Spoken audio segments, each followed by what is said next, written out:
Hi, and welcome to the Quick and Dirty Romance Podcast. We're your hosts. I'm Skye McDonald, author of the Anti-Belle series and the upcoming release, The Not So Nice Girl.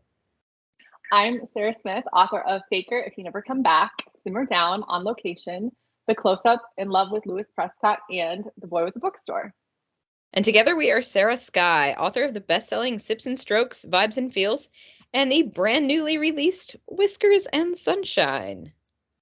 Each episode will dive deep into what it's like to be a contemporary romance author. We'll talk writing inspiration, give you the inside scoop about the publishing world, chat about how we write those infamous sex scenes, and more. And then we'll pull out and wrap it up in 30 minutes or less, but we promise to leave you satisfied. So if you haven't already read our books, be sure to check them out after you listen to this podcast, and feel free to DM us on Instagram or Twitter with any questions or requests for future episodes that you might have. So today we're going to chat about our brand new book, Whiskers and Sunshine. It's out today. Yay! So excited. And you can read it right now. It's available in ebook and paperback on Amazon. Go read it right now. Go right now. Stop this podcast. We'll wait. We will wait. We are also very excited for you to read it. It is the final book in our Unlikely Pairings series. Can't believe we're actually here, but then again, it's like, wow, we're already here. So today we're going to just chat about what the book is about, what it was like writing an entire series together. We get a lot of questions about that, and what we have planned next for Sarah Skye. Yes, I honestly, Skye, I can believe that it's the end because we're literally here right now, but I also can't believe it because I remember when in 2020 when we're like, we should write a book together. It's a pandemic. There's nothing else to do. Let's freaking do it. And we did it. And 3 years later, 3 books later, here we are. We freaking did it. We did it. We cranked out a whole trilogy, 3 books in 3 years. I mean, obviously I have high hopes for hitting records with Whiskers too, but bestsellers, #1 new releases, both Sips and Vibes. And it all came from, well, I don't want to say shared boredom because we were talking about it before the pandemic even started. But the pandemic was definitely the catalyst. It was like, we need some sparkle and some fun. Let's write this book. We've been talking about it. Let's do it. And yeah, 3 books, 3 years. Here we are. It's amazing. I'm so proud of it and just so delighted. I mean, we definitely didn't have a full trilogy in mind, right? It just kept springing up, springing up, springing up. So I just think it's beautiful. And they're all so unique, but so well tied together, in my opinion, and in the opinion of the early reviews that have come in for Whiskers and Sunshine. So very excited about that. Yes, obviously, I'm proud of us too. I'm so happy that readers really took to these stories, these books, and the series as a whole. And that's honestly, we wrote Sips and Strokes, the first book, just because we wanted to, and we're like, well, let's see if people even like this before we plan a whole freaking series about it. And it turned out that readers really, really liked it, and they wanted to know more about the characters. So here we are. We have Harmony's book. Little baby Harmony has her own book. Little Princess Harmony. When we started her, man, I mean, I guess we can dive into writing this book and what it's about, because if you had pointed to characters in Sips and Strokes and been like, who's going to have a book? Harmony would not have been on the list, but neither would Marco. But then here you came with, okay, here's an idea that you're going to hate, but I'm going to pitch it anyway. And so, yeah, here we are. Both of them, the almost antagonists in the first book. I mean, not really, but definitely if there were people who were not working in favor of Lily. So yeah, just I really love that. But let's get into it. Do you want to give an overview of what Whiskers is about? Yeah, absolutely. So Whiskers and Sunshine, like we said, is Harmony's book. It takes place at a dog rescue of all places. So Harmony and I know most of you have read the other books, but Harmony is, just to give you an overview, she's pretty much, like a princess. She's lived a life of privilege and luxury. She's a really sweet person, but she's kind of at a crossroads in her life about what she really wants to do. So this opportunity comes up where she inherits her great aunt's dog rescue. And she's just at a time in her life and she's like, you know what? Screw it, let's do this. So she goes, she's going to take over the dog rescue. And little does she know that the groundskeeper, Lucas, he is the one remaining employee there. And he is definitely the exact opposite of glam girl Harmony. And he's gruff and salt of the earth and very working class. And these two are not the kind of people that you would picture to be together, but they're kind of just thrust in this situation. Harmony's like, I'm here, I'm going to take it over. It's whether you like it or not, Lucas. And he's like, all right, here we go. So it's just the two of them living and working together, trying to get this fledgling, or I don't know, this failing dog rescue back in the black and falling for each other at the same time. And kind of, I think it's kind of finding love and happiness in people and places that you don't expect it, which I really love. I love that theme in books. So it's a wild ride for sure, but it's a steamy ride. It's an emotional ride. And I don't want to give anything away, obviously, because you need to read the book, because I think it's a beautiful book and we worked really hard to read it and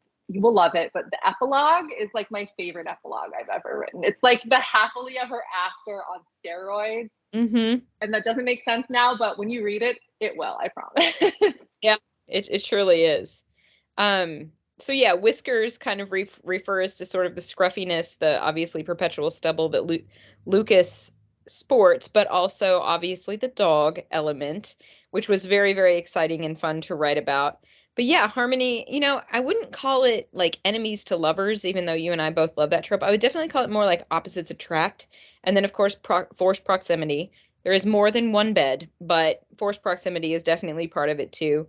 But yeah, just about like finding love when you're not looking for it, but then also finding what really fits you, right? Like as opposed to what you thought you were supposed to want or what you've been told, like this is your happily ever after. This is what happiness will equate to for you. And Harmony has been looking for that since book 1 when she was going to, well, I'm not going to spoil I'm going to spoil Sips and Strokes because you should have read it already, and if you haven't, you'll still enjoy it. But when she was going to marry Marco, that was going to be her big puffy wedding, her big happily ever after. She was going to be a Mrs., and that was going to be it.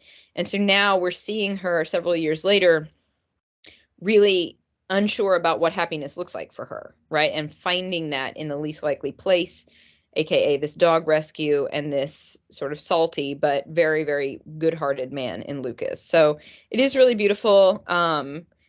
Like you, Sarah, I don't want to give away too much about the plot, but definitely it's a spin on, like I said, what happily ever after really is, and it's about inventing and coming up. Non-traditional families is an important element here, and definitely choices on how you live and children and different things like that. Making the choice of what kind of what family looks like for you is very important. So the sort of unconventional family element is something that I really like there. And then, of course, I love the dogs. And if you are following us on Instagram right now, I am blowing you up with dog photos. I did a book giveaway and we'll be announcing the winners later today, but there are just dogs galore. I asked people to enter a book giveaway for Whiskers and Sunshine by showing me a photo of their dog, and I should have known there would have been a deluge. So it's like 24 hours of dog pictures. Sorry, not sorry. But thank you to everybody who contributed a picture of their good boy or good girl. It has been very fun going through all those sweet photos. So, and of course, I have to mention too, I love this part, but there is a dog in the book that Harmony is very attached to, Phantom. And I have to shout out my hairdresser, Ashley, in Brooklyn. She owns Tangled NYC. So if you're in Brooklyn, you need to go get your hair done by Ashley and ask her about her dog Ghost, because Phantom is based directly on Ghost. That's totally where I pulled Phantom from. It is, I don't want to give too much away, but basically everything about Phantom was based on Ashley's dog Ghost. So go to Tangled NYC and get her to autograph the book if you can't find one of us.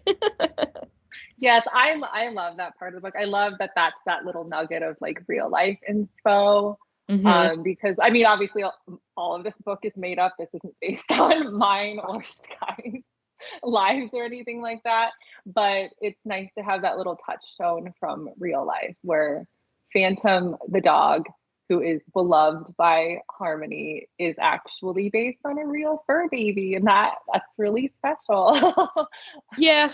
Yeah, Ashley is awesome, and she's been telling me about her dog since she got him. He was a puppy, but he quickly turned into a 100-pound dog. And but he's just like the sweetest thing, and she loves him to pieces. And as I was writing Harmony, I was like, she definitely needs a dog companion, and Ghost, everything about it. And I don't want to give too much away because Ghost is very special. Phantom is very special, and yeah, go read it and fall in love, and absolutely, yeah. Snuggle your own fur baby if you have one. Yeah, yeah, So definitely. people are always asking us, Sarah, what is it like to write together? I've been surprised at how often we've gotten this question. At the same time, though, delighted because I do recognize that while it has been easy for us, it is not a simple feat to do. So what's it like writing together other than awesome? What would you say? I mean, it's funny because you're totally like right, because like in 2021 Sips and Strokes came out, last year Vibes and Feels came out, and like we've done promo stuff for those books. We've also done promo stuff for our own books that we write separately on our own. And that's a question that I get all the time, like, how do you write with another person? And maybe it should be harder than it actually is. And I can definitely envision how it could be hard if you're with somebody who doesn't have like a compatible work style, or if you don't or like maybe you just don't communicate well together, or you have opposite schedules or whatever. But I honestly feel like, well, one, we're friends, so we get Yeah. along. We know that we're not going to be like, I hate you, and like can't even like talk to each other. So that barrier is out of the way. But two, I feel like we have really compatible writing styles, and the speed at which we can write a draft, and how we revise, and how we both take feedback. I think all of those are really, really important that maybe people don't think about if they were to try to do something like this. But thankfully, we've just found that we work really well together. We brainstorm pretty similarly. I feel like, it's really easy for us. Like we just take one of us takes each character and we just alternate the chapters. Like we come up with an outline of where we think the story is going to go. We also outline similarly. Like we don't get like some really 20-page. Yeah. Yeah. Yeah, really loose, really like, all right, this is going to happen, go with it. Yeah. Right. Yeah, exactly. And I feel like we've done this for all of our books together. And when we did this for Harmony and Lucas's story, like I feel like, not that we felt pressure, but like we're like, well, this is the last book of the series. Like we want to make this good. So I feel like we were really thoughtful about the kind of story we wanted to tell, the kind of character we wanted Harmony to be. Because like you see Harmony in Sips and Strokes and Vibes and Feels, obviously, but you don't get like a real deep dive of who she is as a character. And this is obviously like her book to do that. So I think we were thoughtful in a way that, not that we weren't thoughtful in our previous books, but we're like, no, we need to make this really good for Harmony. This is our last, this is our last Sarah Skye series book together. Like we need to make this good. So I feel like there was a lot of thought that we put into that. And we went back and like, not like completely like, oh, let's scrap this, we have to start from scratch. But like we definitely went back and like refleshed things out, revisited things. We wanted to make sure that we really did her character we did her character justice. Because you wrote, just for anyone who's wondering, Skye wrote Harmony, I wrote Lucas. But again, like every other book we do was very collaborative. We gave feedback, we revised each other's chapters. Like we did the standard process of every other book we've done. Yeah, this one was, and it's interesting how it's grown, over the books. I think you're right about Harmony, because Morgan in book 2 was almost an off-page character in book 1, right? She was dealing with her grandmother, and that was the catalyst for bringing Calder into Lily's classroom. But Morgan was basically a text messaging bestie. We didn't really see her. So inventing her was a lot, I don't want to say easier, but there was a lot less like known about her, so we could kind of bring her up off the page kind of however we wanted. With Harmony, you had seen her in this terrible fall from, I don't want to say from grace, but like from expectation in book one. You know, she had gone, well, you know, and indeed, she's one of the few things I don't even know if we revised her in book one, but kind of massaged her out, because at first she was super basic and almost not nice. But by the end of the book, we really wanted her. And this was something I think we had talked about in an interview before. We didn't want her to just be a two-dimensional, like that girl kind of character. We wanted to see her motivations and also her remorse at how she had been when she was younger. But that was also part of her that we had already seen. Right. And so then going into book two, she's kind of like a friend in the wings, but we know she's had some dating fails, and we know she's just kind of going along.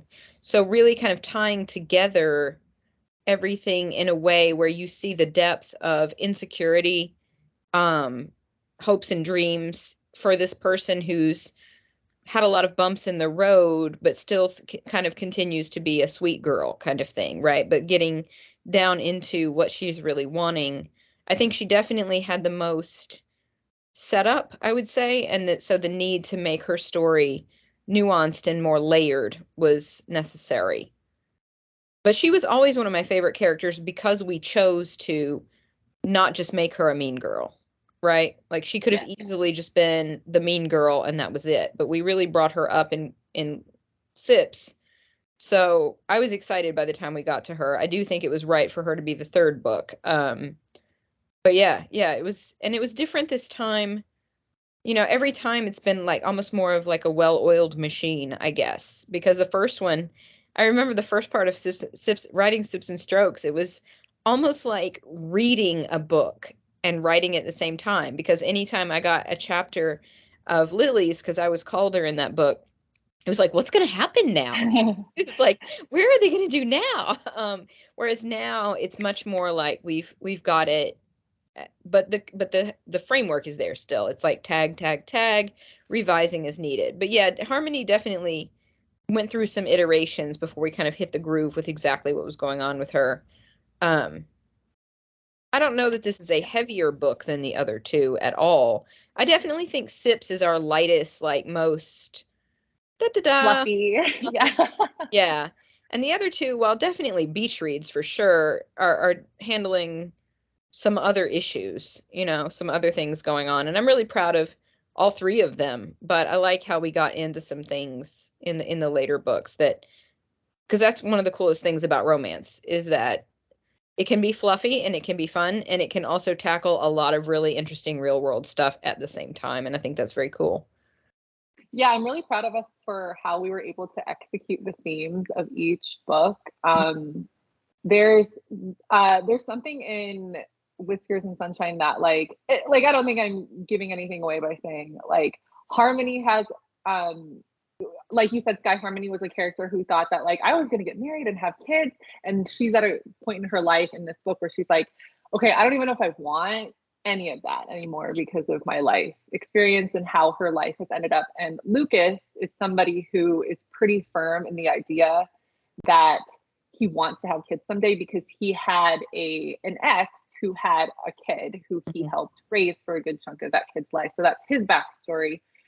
And that's a very incompatible, on paper, that's a very incompatible place to be in a relationship. Like wanting kids versus not wanting kids.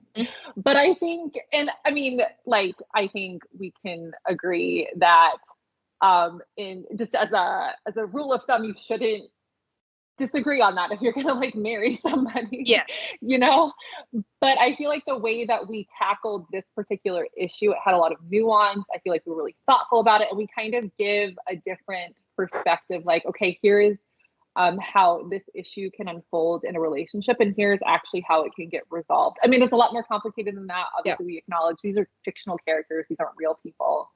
But I'm really proud of us for the way that we handled the potentially heavy topic, and still there was a lot of levity and humor and steaminess in this book, and it all ends up okay. Like there's a happily ever after. There's a happily ever.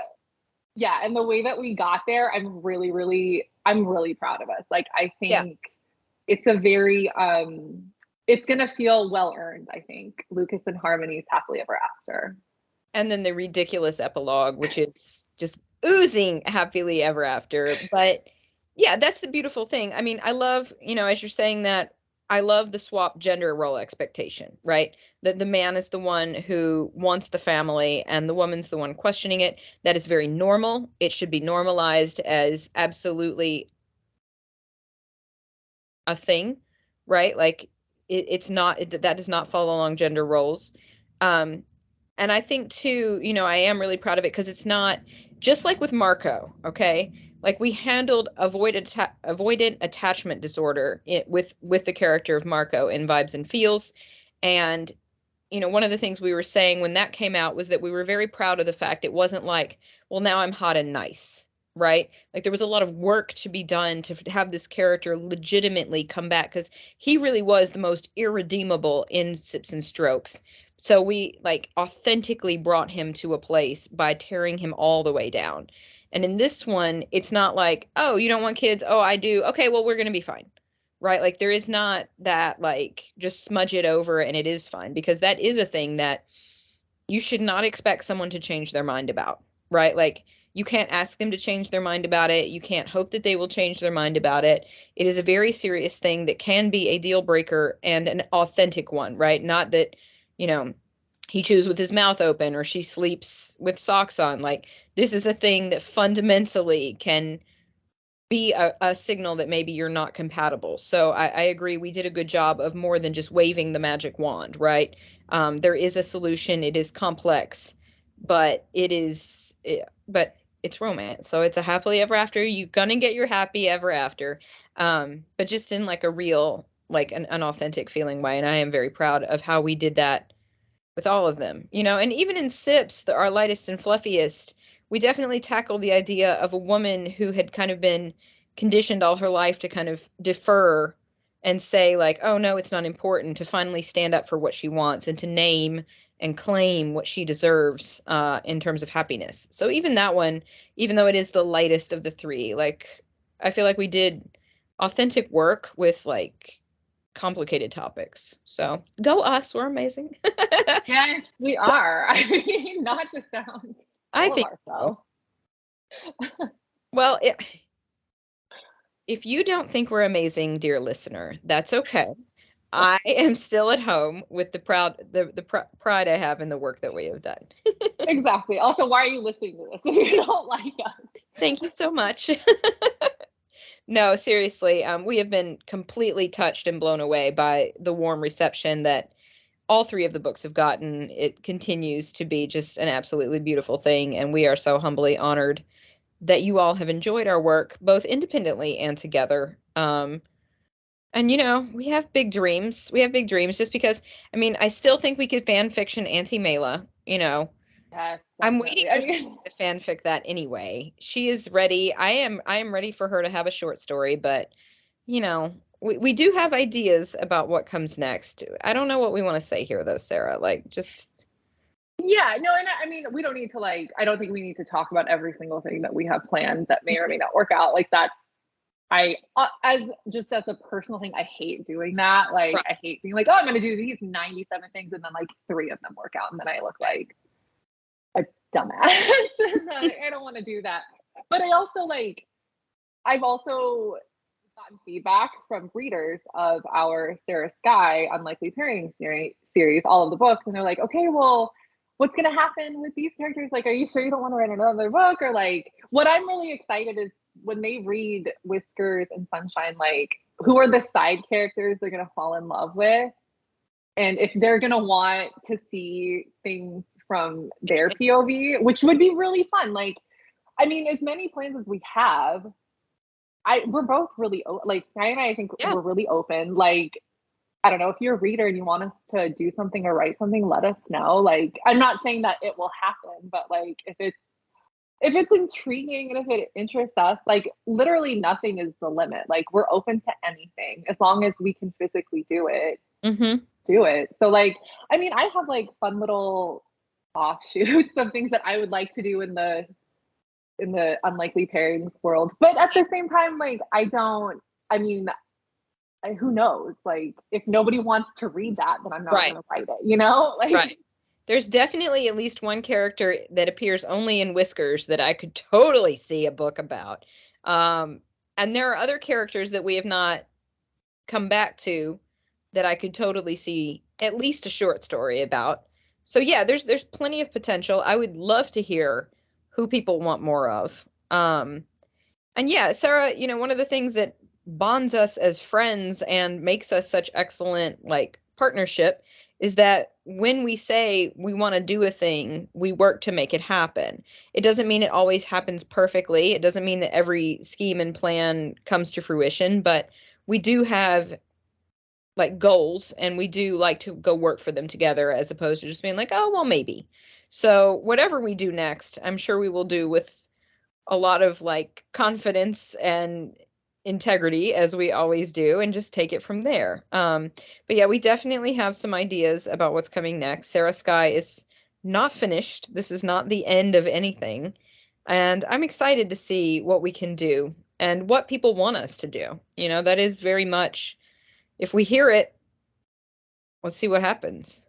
yeah, exactly. I mean, Skye and I are writers. We have a lot of ideas brewing in our brains at any given moment. And we definitely have ideas for future books that we want to write together. But yeah,